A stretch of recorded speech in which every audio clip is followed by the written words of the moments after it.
মা আজকে কি রান্না করবে গো? কালো জিরে ফোড়ন দিয়ে বাটা মাছের ঝোল।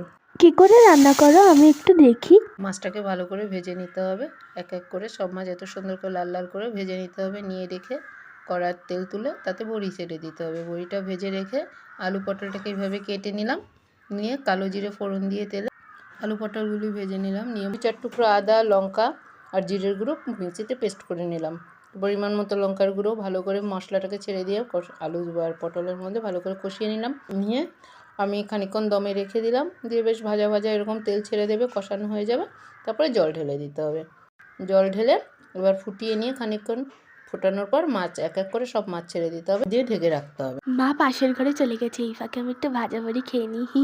মাছের ঝোলটা প্রায় রেডি, সব সেদ্ধ হয়ে গেছে। এখন আমি ছেড়ে দেবো উপর দিয়ে একটু পাকা টমেটো।